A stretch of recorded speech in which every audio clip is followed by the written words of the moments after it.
জীবন। ভক্তমন্ডলী, ভক্তিমতী মায়েরা, তাহলে আমাদের সচেতন হওয়ার দরকার আছে এখনো। নালে সারাদিন ধরে শুনলাম, কাল থেকে যজ্ঞ হলো, অনেক কিছু হলো, কিন্তু আগামীকাল এ জায়গায় আর কেউ থাকবে না, যা কিছু হয়েছিল সব ভুলে গেল। লাভ কি হবে? লাভ হবে কি কিছু? সকল কাজের ফাঁকে তোমরা সকল কাজ করো, কোনো কাজে বাধা দিচ্ছি না আমি, সকল কাজ করো, কিন্তু তার মাঝে ধর্মে দিও মন। সব কাজের হোক, কিন্তু সকল কাজের মাঝেও আমার একটা যে মেন কাজ আছে, সেটা হলো ধর্মকে রক্ষা করা, তাই তো? আস্তে, ধর্মকে রক্ষা করা। বাহ, কত সুন্দর কথাটা বলে দিলাম টুক করে। একজন ব্যক্তি বলুন তো, ধর্মটা কি? ধৃধাতুর প্রত্যয়। বাহ, মানে ধারণ করা। এত দূরে যাব, আরো কাছে চলে এসো। মানে যে যাকে ধরে রাখবে এটাই তার ধর্ম। পুলিশ যদি চোর ধরে, তার ধর্ম চোরকে ধরা। এই যে গীতার একটা সার কথা, যে সর্বধর্মান পরিত্যাজ্যং মামেকং শরণং ব্রজ, নট ব্রজ, অনেকে বলে ব্রজ, না, মামেকং শরণং ব্রজ অহং তং সর্ব পাপেভ্যো মৎস্যৈ স্বামী মা শুচ। মানে তুমি নারী, ভালো করে বোঝো, তুমি নারী, তোমার ধর্ম কি? সংসার রক্ষা করা, স্বামীর সেবা করা, ছেলে মেয়েদের মানুষ করা, এটা তোমার ধর্ম না? ভগবান বলছে ওটাও করা যাবে না।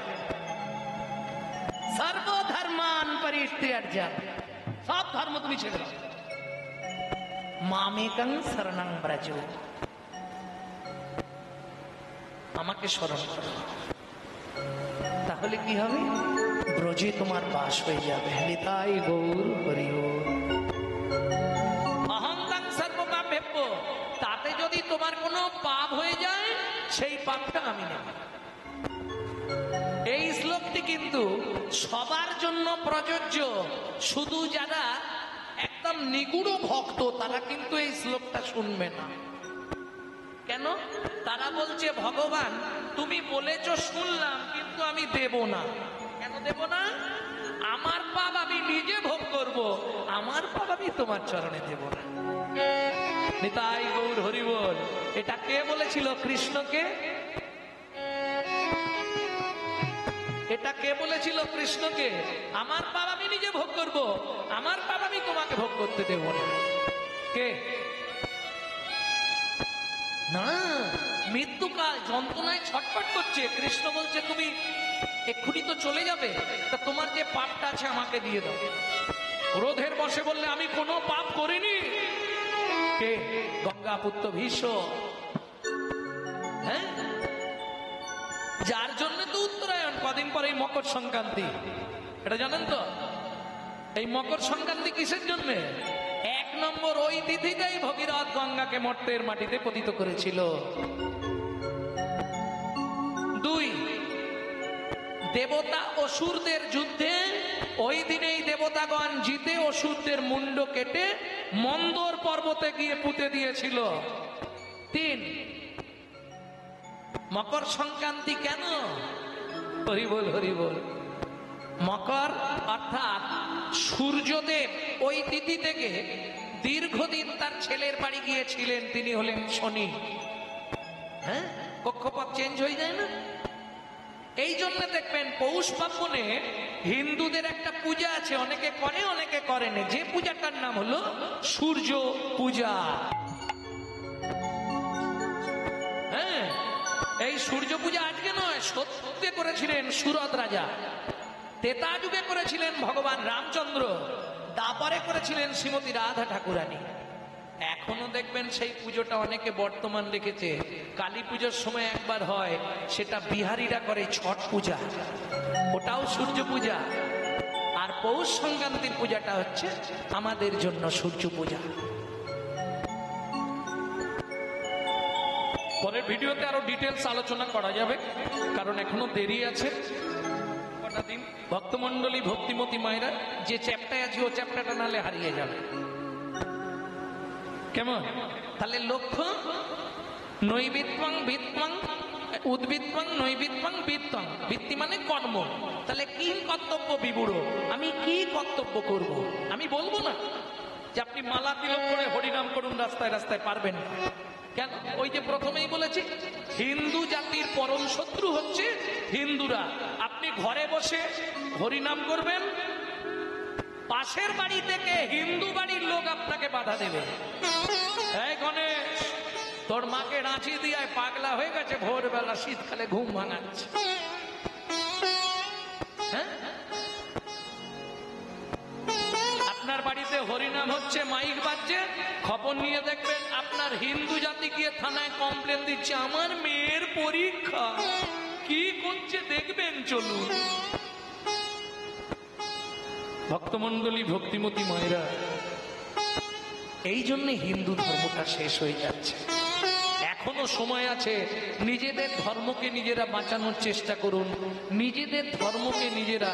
হ্যাঁ, যে কথা আপনি বললেন, ধর্ম মানে ধাতু প্রত্যয় ধারণ করা। এই ধর্মতত্ত্বটা বোঝাবার জন্য ভগবান শ্রীকৃষ্ণ বিনা পয়সায় 13 বছর ড্রাইভারি করেছেন, জানেন? জানেন না? বিনা পয়সায় 13 বছর ড্রাইভারি করলেন একজনের, শুধু ধর্মতত্ত্বটা তাকে বুঝিয়ে দেওয়ার জন্য। যেদিন 13 বছর পূর্ণ, ভগবান নেমে চলে যাচ্ছে, যাবার সময় জিজ্ঞেস করলেন, অর্জুন সখা, ধর্মতত্ত্বটা বুঝেছ তো?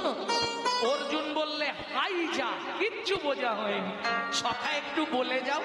ভগবান বলে, আর হবে না, সময় নেই। এইবার চলুন, ভগবানও বলবে না, অর্জুনও ছাড়বে না। ভগবান এগিয়ে যায়, অর্জুনও কিছু না, সখা বলে যাও, সখা বলে যাও, সখা বলে যাও, সখা বলে যাও। ভগবান বলে, বললাম তো হবে না, সখাই একটু বলে যাও, সখাই একটু বলে যাও। কি করবে ভগবান? ভগবান মুখটা ঘুরিয়ে বললেন, অর্জুন, যাহাই প্রশ্ন তাহাই উত্তর। এবার বুঝে নিন আপনারা। ভাবো, এক দুদিন ভাবুন, যাহাই প্রশ্ন তাহাই উত্তর। আগে ধর্ম রে, ধর্ম রে, আগে ধর্ম রে, পরে ধর্ম রে, আগে ধর্ম রে, পরে ধর্ম রে, ধর্ম রে পরে ধর্ম রে, আগে ধর্ম রে, পরে ধর্ম রে, ধর্ম রে পরে ধর্ম রে, ধর্ম রে, পরে ধর্ম রে, আগে ধর্ম রে পরে ধর্ম রে, ধর্ম রে, পরে ধর্ম রে, আগে ধর্ম রে, ধর্ম রে, ধর্ম রে, ধর্ম রে, ধর্ম রে, ধর্ম রে। ধর্ম রে, ও মশাই, ধর্ম রে। ও মশাই, হ্যাঁ, বলছি মরে গিয়ে ধরবো কি করে? এই বানানটা ভালো করে শোন। মরয়েকার মোরে মানে বলো হরি হরি বল, ময়কার রয়েকার মোরে মানে আমাকে। আগে ধর মোরে, আগে ধর মোরে, আগে ধর মোরে। উত্তর হয়ে গেছে।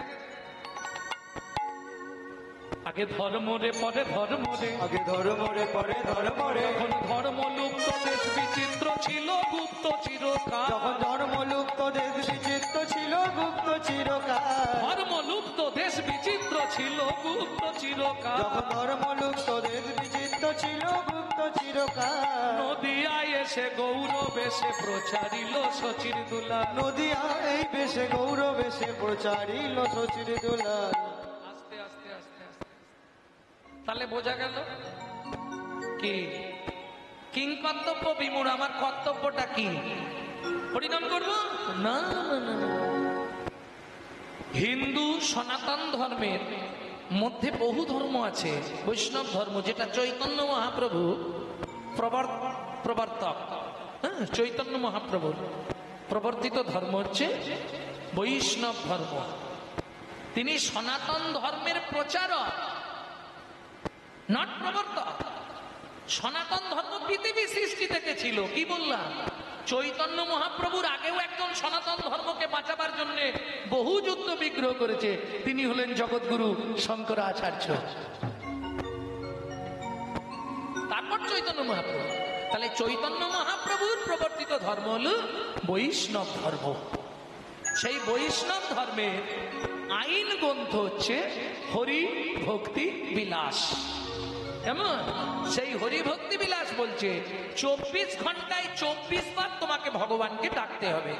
একজন ব্যক্তি হাত তুলে বলুন যে আমি 24 ঘন্টায় 24 বার ভগবানকে ডাকবো, তাহলে আজ থেকে কীর্তন ছেড়ে দিয়ে আমি তার বাড়িতেই রয়ে যাবো, ছাড় দেবো। হবে কি? সম্ভব নয় তো। খাবো কখন, ঘুমাবো কখন, সংসার দেখবো কখন? তাহলে হবে না, ছেড়ে দিন। যদি না পারি, পরের স্টেপ লেখা আছে 12 বার।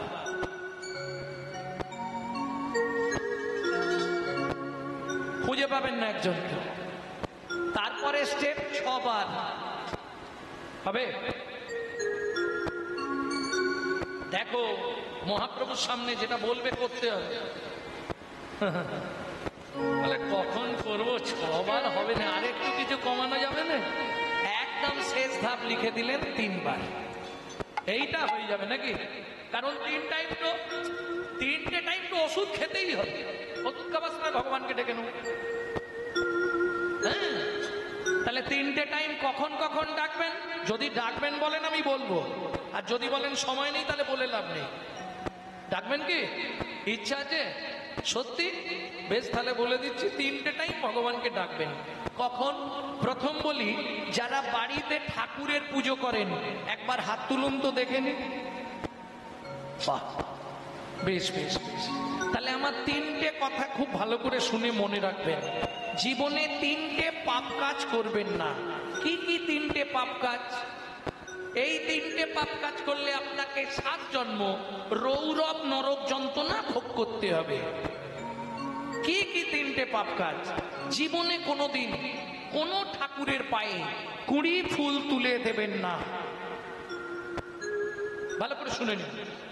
2 নম্বর, জীবনে কোনোদিন ফুটে ঝরে যাওয়া পড়ে যাওয়া বাসি ফুল ভগবানকে দেবেন না।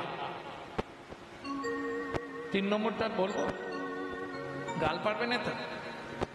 সকালবেলা হাঁটতে যাবার নাম করে কারো গাছের ফুল চুরি করে ফুল ভগবানকে দেবেন না।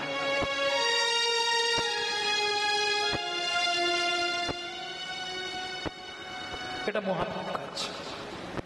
এই মহাপাপ কাজগুলো করবেন না।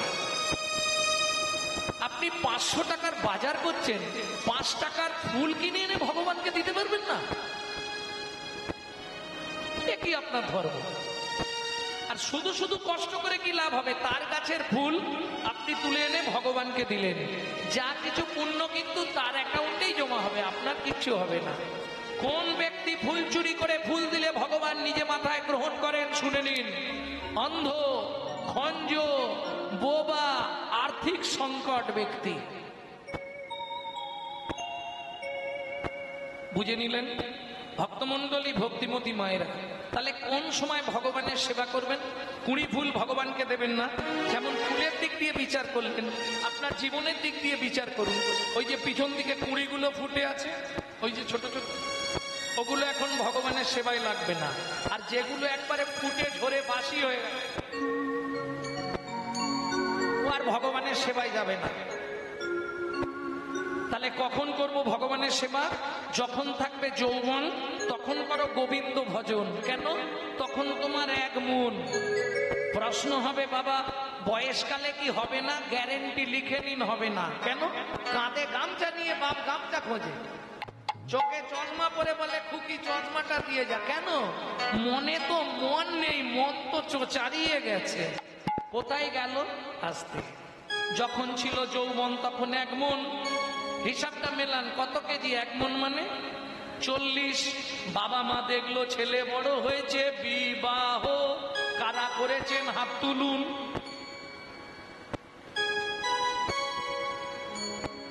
কি হলো? সব বিয়ে করে বসে আছে, বিবাহ কেউ করে। যাহাকে বিশেষভাবে বহন করা হয় তাহার নাম বিবাহ। এইটাই বড় কষ্ট হয়, জানেন?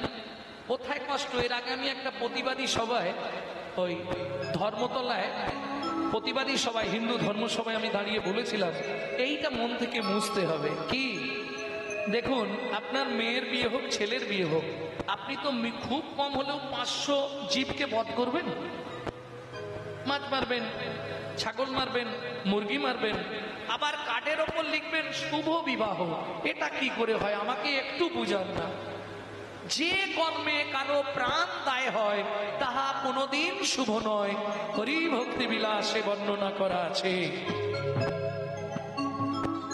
এখন বললে আমার সঙ্গে অনেকে ঝগড়া লেগে যাবে, বাবা কি দরকার, তোরা তোদের যা পারিস কর।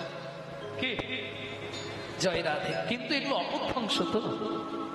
আমি লিখবো, পালন করব না, শুধু বলে বেড়াবো, এ কেমন ধারা? ভক্তমন্ডলী, ভক্তিমতী মায়েরা, একটু এগুলো বুঝুন, কারণ আপনারাই পারবেন। বর্তমান বলা আছে কলিযুগে 1 ভাগ ধর্ম পুরুষ পালন করবে, 3 ভাগ করবে নারী। কলিযুগে তাই হবে। দেখবেন যত বেশিরভাগ কমিটি এবার মহিলারা হয়ে যাচ্ছে, দেখছেন না? দুর্গা পুজোর কমিটি, সরস্বতী পুজোর কমিটি, যদিও পুজোর ব্যাপারটা মহিলারাই করতো আগে থেকে, আরো বেশি করে চলে আসবে। এবার পুরুষরা ছাঁটাই হবে আস্তে আস্তে। এটা কলির প্রভাব, কলির প্রভাবে এটা হবে।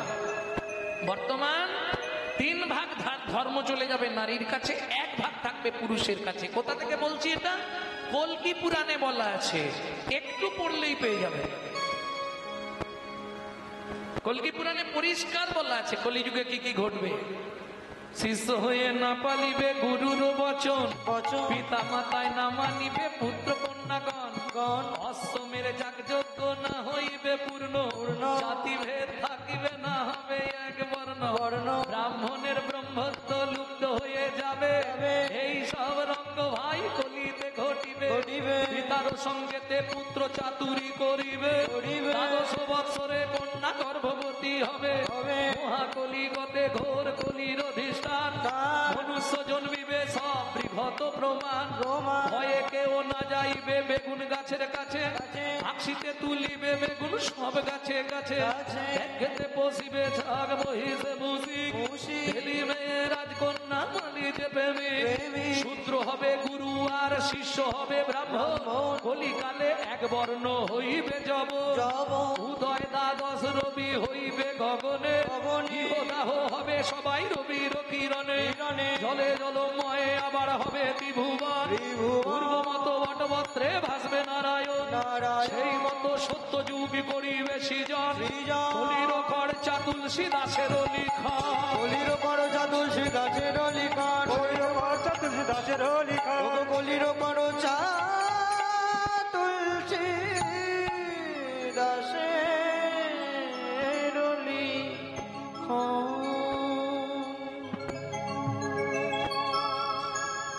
ভক্তমন্ডলী, ভক্তিমতী মায়েরা, এগুলো ঘটবে।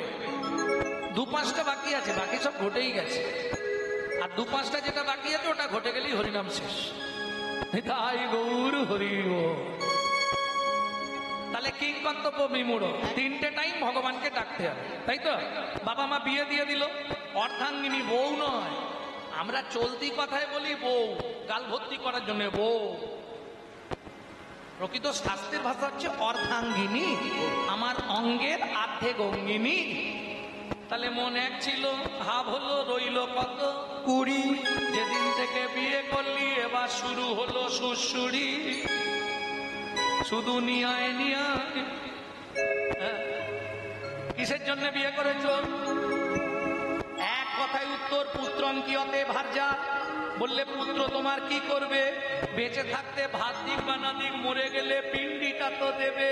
পুত্রং পিণ্ডম প্রয়োজন। যেমন দেখবেন বর্তমান কিছু কীর্তনিয়া বেরিয়েছে, বলে যে বাবা মা মরে গেলে শ্রাদ্ধ করতে হবে, পিণ্ডি দিতে হবে, মানে ওদের শ্রাদ্ধ করে দিতে হবে বাবা মার নাম করে। হ্যাঁ, শালা প্রেত ক্রিয়া না করলে উদ্ধার হবে কোনদিনও? প্রেত ক্রিয়া তাকে করতেই হবে। পুত্রাং ক্রিয়াতে ভার্যা, পুত্র লাভের আশায়। এই শ্লোকগুলো কেন লেখা হয়েছে? পুত্রাং পিণ্ডং প্রয়োজন। পুত্র পিণ্ড না দিলে পিতামাতা কুম নামক নরক থেকে জীবনে উদ্ধার হবে না। হিন্দু ধর্ম সর্বস্ব পড়ুন। ভক্তমন্ডলী, ভক্তিমতী মায়েরা, এটা দরকার। তাহলে ছেলে হলো, তাকে দিলাম 10, মনার আছে 10। শুরু হলো জীবনের লস। খালি খরচের খাতা বাড়ছে, খালি খরচ।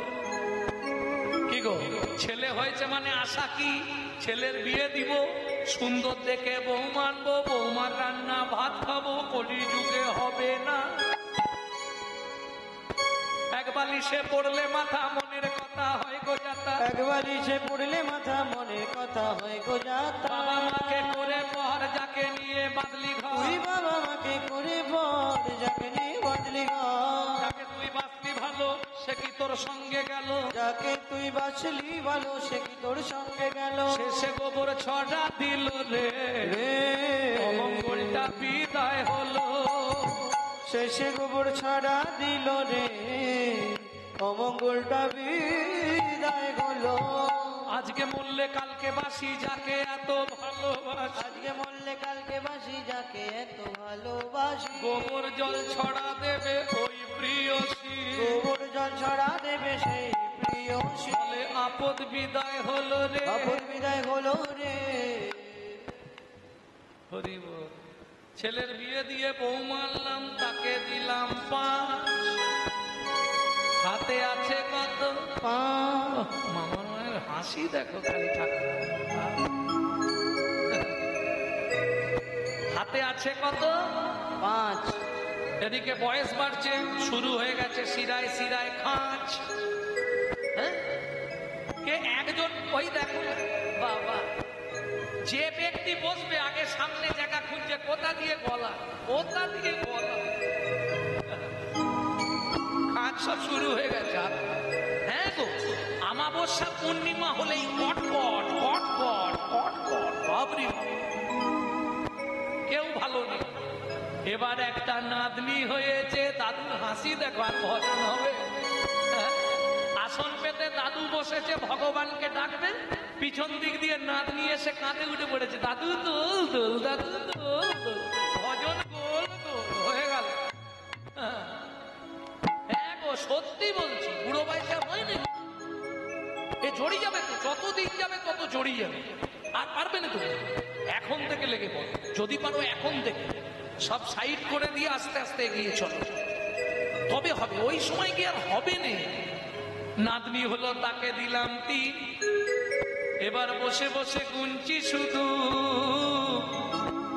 ওপারে যাবার দিন, ওপারে যাবার দিন। সত্যি কথা বল, ঠাকুমা নলিন গুড়ের রাজভোগ ঠাকুরকে দিয়েছে খেতে, আর ঠাকুরকে খেতে দিলে বাইরে বেরিয়ে আসতে হয়, জানেন তো, এসে নাম করতে হয়, এক মনে কালে গুরু মন্ত্র জপ করতে হয়। তা ঠাকুমা তো এখন করতাল বাজিয়ে প্রেম সে নাম করছে, শ্রীকৃষ্ণ চৈতন্য প্রভু নিত্যানন্দ, হরে কৃষ্ণ হরে রাম শ্রী রাধা গোবিন্দ। শ্রীকৃষ্ণ চৈতন্য প্রভু নিত্যানন্দ, হরে কৃষ্ণ হরে রাম শ্রী রাধা গোবিন্দ। নাতি বুঝে গেছে ভোগ লেগেছে, ও তো সাইড দিয়ে দরজা খুলে ঢুকে গেছে, ভেতরে বন্ধ। একটা রাজভোগ মোটামুটি ভেঙে হাফ সারতে দিয়েছে, দিয়ে বেরিয়ে চলে গেছে। ঠাকুমা নাম সেরে হাততালি দিয়ে দরজা খুলেছে, দেখছে একটা মালের হাফের বেশি উদাও। ঠাকুমার মনে কি আনন্দ, ওগো দেখে যাও দেখে যাও, আমার গোপাল খেয়েছে, আমার গোপাল খেয়েছে। সারা গোপাল খানে তোর কপাল খেয়েছে। হরি বল হরি। ভক্তমন্ডলী ভক্তিমতী মায়েরা, আর ভজন হবে। বুড়ো বয়সে বৌমা যদি 2টো ভাত দেয়, 1 ঝোড়া কথা শোনায়, কি গো, মন্দির দেখলেই চোখ থেকে টপ টপ করে জল পড়ে। ভগবান, এই পাপের সংসার থেকে আমাকে তুলে নাও, ভগবান আমাকে তুলে নাও, ভগবান। ভগবান সত্যি বল, হ্যাঁ। তবে তোমার কাছে যাবার আগে একটা নিবেদন, যাবার আগে যেন নাথ জামাইটা দেখে মরতে পারি। যা ছিল নিজের কাছে তুই, নাথ জামাইয়ের কাছে দিয়ে শ্মশানে গিয়েছিলি। যা ছিল নিজের কাছে তুই, নাথ জামাইয়ের হাতে দিয়ে শ্মশানে গিয়েছ। ভজন সাধন হলো না রে, ভজন সাধন হলো না রে, ভজন সাধন হলো না রে, ভজন সাধন হলো না রে। লিখলি আর চলে গেলি, ভজন সাধন হলো না রে। তবে লিখলি আর চলে গেলি, আমার রাধা গোবিন্দ নাথ লিখলি আর চলে গেলি, গোবিন্দ নাম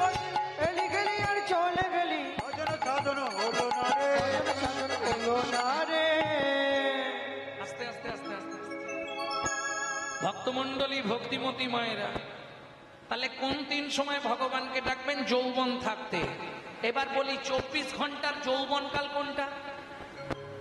হ্যাঁ, দুপুর বেলা। কে বললে?